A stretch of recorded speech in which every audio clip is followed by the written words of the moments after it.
Hello, everyone.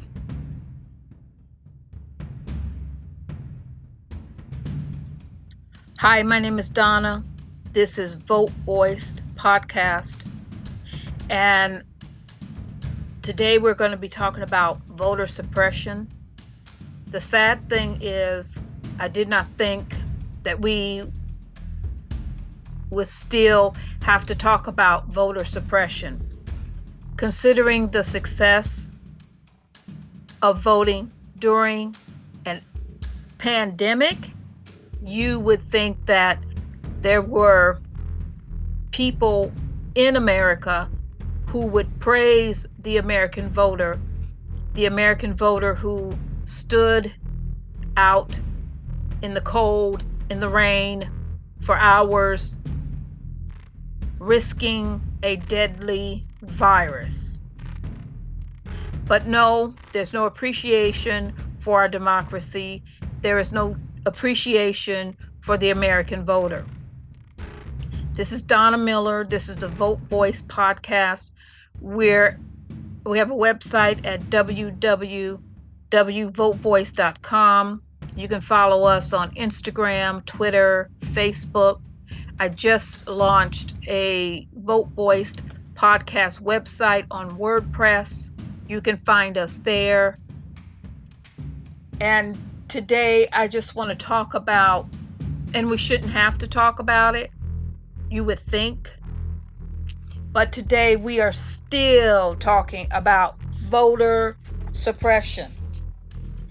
We still, as American voters, need to make sure that we fight voter suppression. And it is sad to think that young voters, poor voters, voters of color are having a wall put in front of them, even after the American support of our democracy, voting against all odds. Really, voting against all odds. Just imagine all of the restrictions that so many people are trying to put in front of voters, especially the voters in Georgia, who literally, in some areas, stood in line for hours to vote. In Georgia, for example, they're still talking about voter suppression laws that would purge voters from the rolls. They want to limit early and absentee voting. They want to add voter ID requirements and eliminate the automatic and same-day voter registration. People, as voters, you really need to pay attention who you're voting for. You really need to ask particular questions about voting. Okay? And so sorry, you probably hear my cat in the background. Bills have been introduced throughout our voter history. Okay? Bills that affect voters, that want to prevent people from voting. Now, on March 7th, that was the anniversary of Bloody Sunday. It's a civil rights anniversary, and President Joe Biden signed an executive order promoting voting. Now, in this executive order, President Biden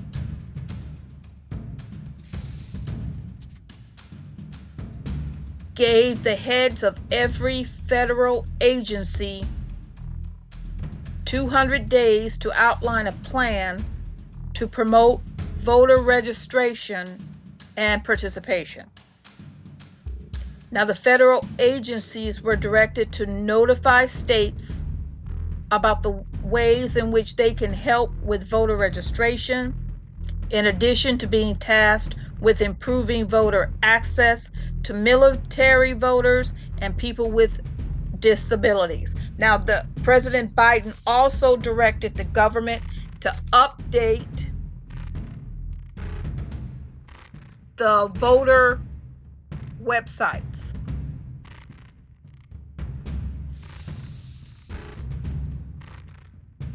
Okay, and now last week, or maybe it was a week, maybe a week ago or so, the House passed For the People Act, or the H.R. 1. Now, that was a major voting rights reform bill that would promote a huge expansion of voting rights and an overhaul of redistricting laws. Oh, goodness, I didn't say that right. The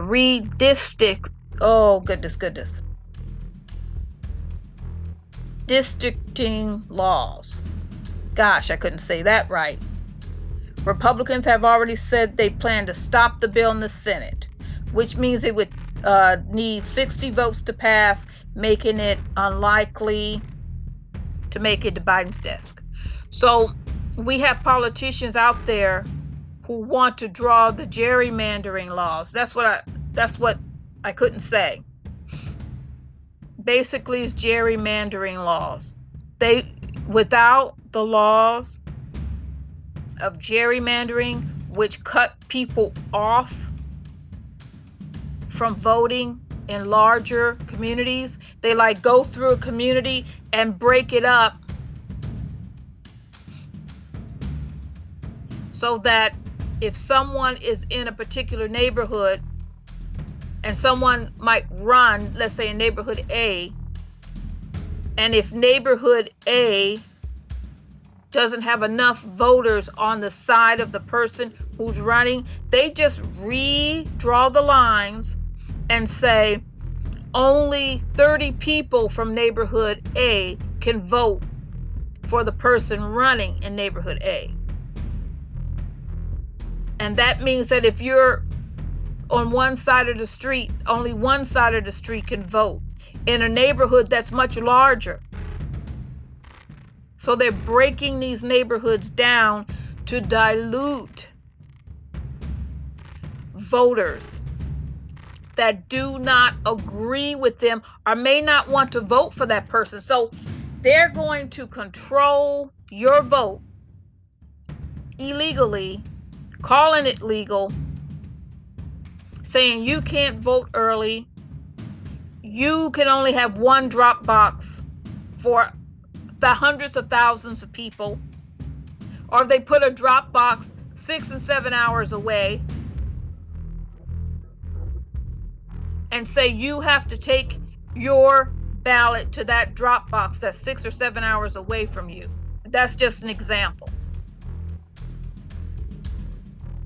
This is the type of issues that we have to deal with as voters. Okay? Listen, everybody.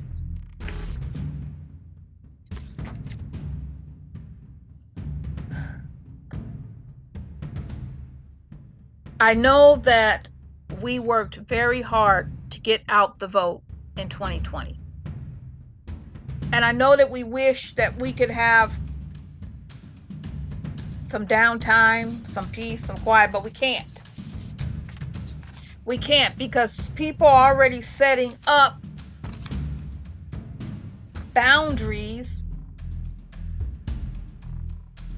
to stop Americans from voting. Already. Okay, let's go back to Georgia. Georgia introduced a bill that pretty much passed, okay? And I pretty much eliminated no excuse absentee voting, and they require identification such as state's driver's license, voter ID, or social security number for requesting absentee ballot applications and submitting the ballots. So what they're trying to do is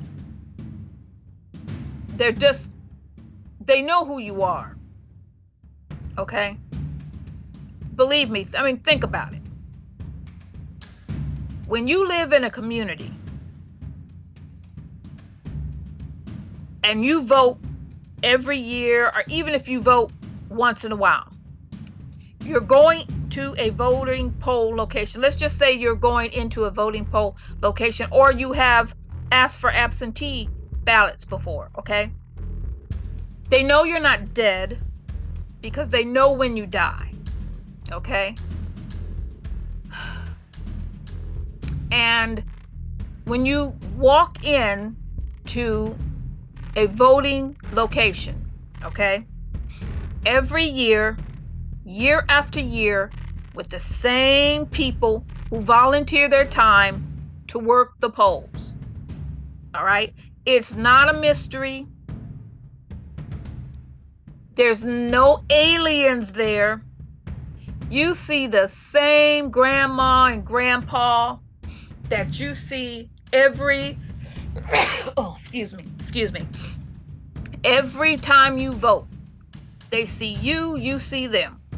The same forms are filled out, the same identification, maybe updated or so, is put in.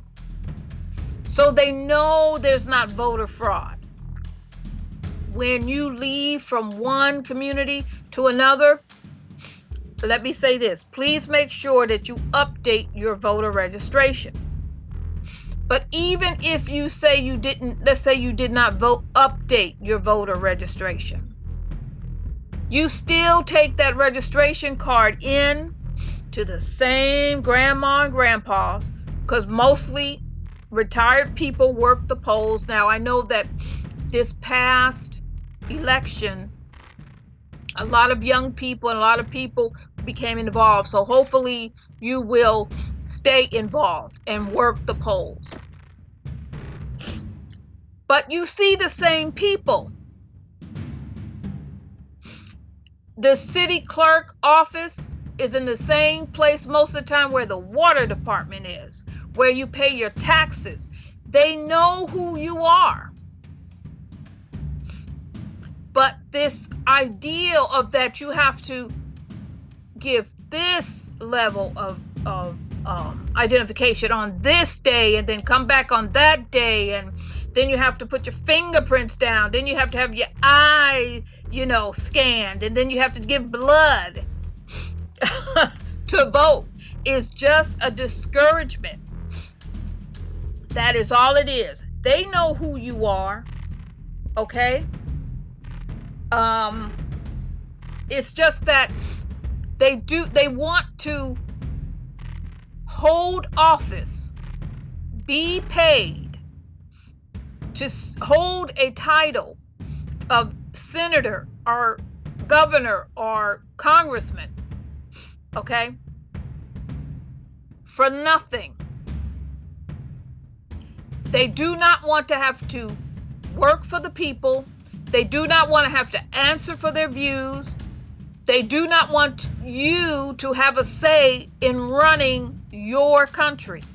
So they're trying to dissuade and discourage and cancel voters so that they do nothing. They don't have to qualify. They do not have to have any moralistic values. They do not have to honor all people. Okay, they can work for big business. They can take money on the sly if they want to, because there's no one to answer to. Okay?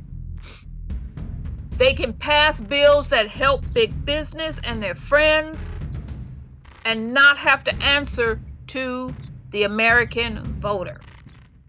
They know they cannot be elected fairly, so they want to tarnish our votes and steal our votes from us by passing laws that make it nearly impossible to vote. And every election, we have to claw our way to the polls. No matter what color you are, no matter how old you are, they want to make voting difficult for young people. And young people who've never voted before can become disheartened. They're not like us older people who have been fighting for the vote for a while. Some of them, this past election was the first time they ever voted in their whole life. So what are we doing to our country when we allow voter suppression laws to exist? And the problem is that voters think that everything is going to be all right, and that eventually someone will have a change of heart. But it's not true.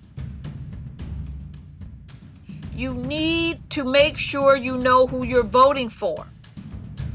You need to make sure you ask the proper questions. And I am going to come back and do another podcast about how to ask a candidate a question. Okay?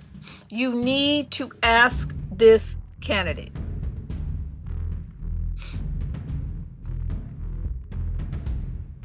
what he or she believes according to the area that you live in.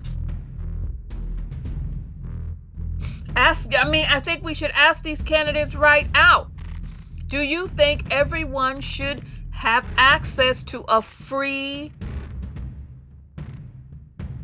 election, free of voter suppression? This is what we need to be asking these candidates. Georgia is just the beginning. We need to keep an eye on our states. Okay?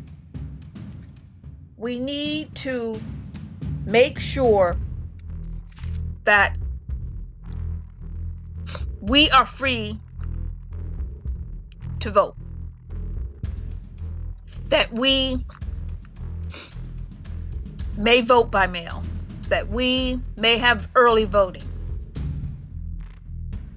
We need to make sure that we protect our right to vote.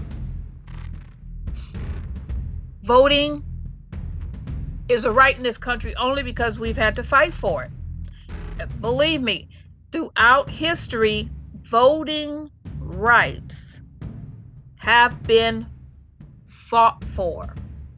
Ladies and gentlemen, women, men, people of color, the civil rights movement, part of that was about voting rights.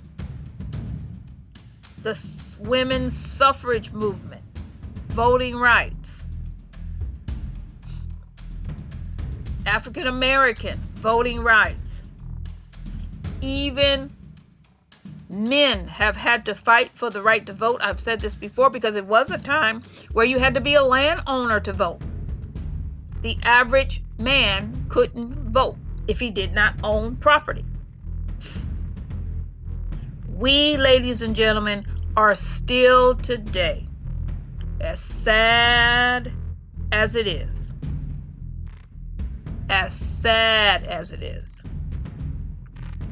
we are still fighting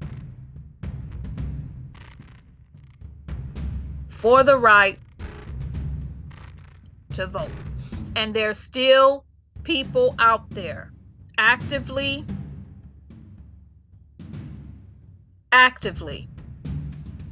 fighting to take away our right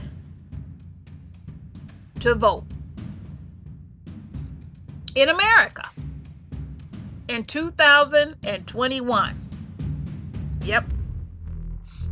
And that's why you make sure you protect your right to vote with everything you can do in your power. Okay? You make sure that you keep your registration up to date. Okay? And hopefully that will fight purging. You make sure that you vote in every election. You make sure that you know who you are voting for. Listen to them. Go to and right now everything's virtual, but go to these virtual town halls where you meet the people who are running for office. Listen to what they're saying. Hold people accountable that we have voted in office, and make sure that they are living up to their promises. We need to do that, okay? Now, this is Donna Miller. This is the Vote Voice podcast. I want to thank you for your support. I want to thank you for your donations. They're much appreciated. I thank you for all your comments. Thank you. Even the criticism, I take that to heart. Thank you. You can find us on several platforms, okay? Just take a look. Spotify, Apple Podcasts. We thank you. We want you to follow us on Twitter, Facebook, Instagram, and go to www.votevoice.com, okay? And I just started a WordPress site for Vote Voice Podcast. So I thank you for that. I want everyone to have a good day, and I want you to stay informed, okay? And I'm going to come back with a podcast about how to ask candidates questions, okay? And I thank you once again for your support. Have a wonderful day. Goodbye.